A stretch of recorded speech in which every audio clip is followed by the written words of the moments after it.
I'd like to begin with a personal story. When my son, Max, was 6 years old, he expressed an interest in learning how to shoot pool. It's kind of interesting for a 6-year-old desire to have, but we looked around, and it turns out, around the corner from where I live, in Manhattan, there's a pool hall. So I call up the pool hall and speak to the owners of the company, and they said, yeah, we give lessons, and we give lessons to kids. And it turns out the person that gives lessons to the kids is one of the top 10 players in the country. It was an amazing experience for my son. And every day or twice a week, we'd walk up to the pool hall.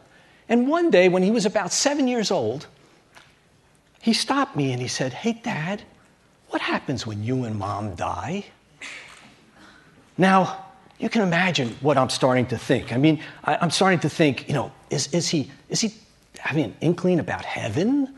Is this something he learned about or saw something in school? Did he watch something on TV that traumatized him? I had hundreds of assumptions bombarding my head because what I was most concerned about was getting that right answer, because if I didn't get the right answer, I'd mess him up for life.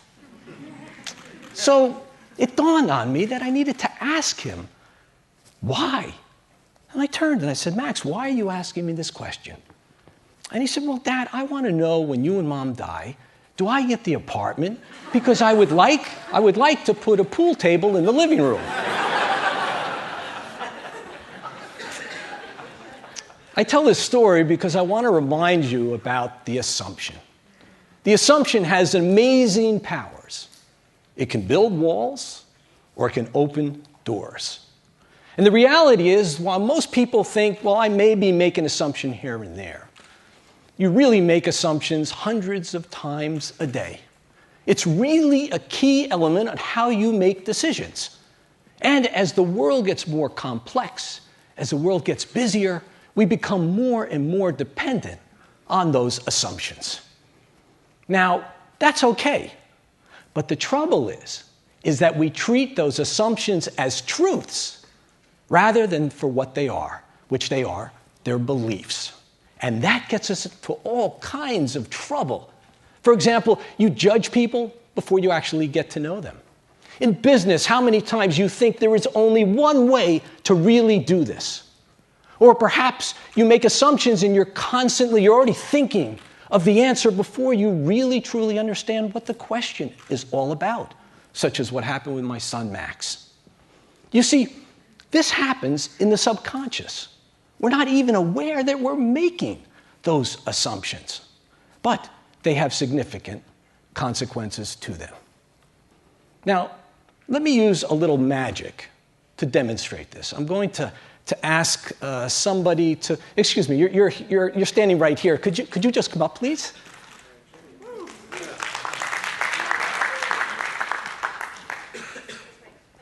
Yes, I think you'll have to come this way. And what is your name? Julia. Julia. Very nice to meet you, Julia. Step over here. A round of applause for Julia, please. All right, Julia, would you go over there and would you just there's a deck of cards. Would you please do me a favor, open it up, look at the deck, make sure it's a regular deck. Regular deck? Yeah, okay. That's good. We have the deck. And we need to take the jokers out. We just put the jokers down over there. There's a reason why we take the jokers out. Now, Julia, what I'd like you to do is I'd just like you to tell me when to stop. Just tell me when to stop. Stop. Okay, I'd like you to take a look at this card. Hold that card. I don't want to see it. And hold it. And what I'd like you to do is show it to everybody in the audience. Show it to everybody in the audience. Okay? Now take it and put it back in the deck. In the deck. Take the deck by yourself. Shuffle the deck up and put the deck back in the box. Okay, Julia. Now, it's almost there. It's hard to do on stage, I know. It's difficult. Okay, very good, very good. Come over here. Come over here. Now, what I'd like you to do is I'm going to ask you, we're going to do a little math here, okay? And I just want you to imagine, if you picked a king is 13, a queen is 12, a jack is 10, a 10 is 10, right? Good, great, okay. So here's what I want you to do. You have a number, right? That card represents a number. We already have the suit established. You have a number. What I'd like you to do is I'd like you I know it's challenging, and you're in front of a lot of people here. Don't get nervous, but I'd like you to divide that number by 2. Okay. And that gives you a new number.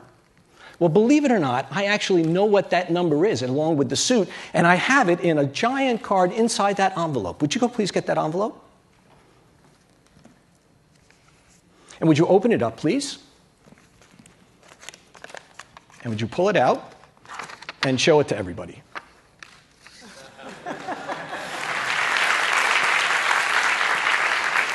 Thank you very much. You're good. Julia, thank you. Thank you very much. Thank you. Here, we'll just put that over here. So let's talk about over here. Let's talk about what happened. So Julia picks a 7 of clubs. You all see it. Divide it by 2. The result is 3.5 of clubs. So immediately you're starting to make assumptions. See, you're assuming a few things. Some of you might instantly feel a little embarrassed. For me, right?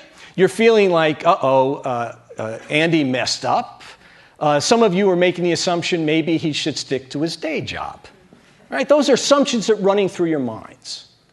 But what if you were to challenge that assumption? What if you were to acknowledge that assumption? What would you to bring it from the subconscious level to the conscious level, to acknowledge it, to raise your awareness of it? Then you have huge opportunities in front of you. You have huge opportunities. I call this making an assumption. You see, when you make an assumption, what you're doing is you're giving yourself the opportunity to consider that assumption, to suspend belief, to allow new ideas to open up and to come in. So an example in this magic trick here, what happened was, if you turn that assumption into an assumption, then you might start thinking other things. Alternative ideas would start coming in. Hey, maybe Andy wants me to think he kind of messed up. You know, maybe he's doing or I am not seeing something that is truly going on. Maybe he is using a special card. And that's the power of the assumption when you turn it into an assumption. It gives you opportunity, it gives you choices in which you can really minimize putting up those walls that stand in the way of you achieving what you want to achieve, and open the doors to allow you to find the solutions that did not exist before. So when you take an assumption and you register it, and you turn it into assumption, you now have incredible power. One, you can blindly accept it as you would do an assumption subconsciously. Two, you can consider it, which then allows you to suspend belief for the new ideas to come in. And three, you can challenge it.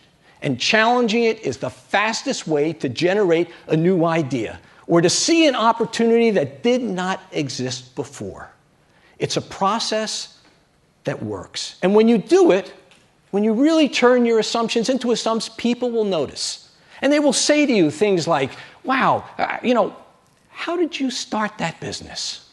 Well, that's amazing. When did you become such a great leader? How did you think of such a great idea? And you are going to answer the same way magicians have answered when they've been asked, how do you do it? You're going to say, I did it extremely well. Thank you very much for your time, and stay open.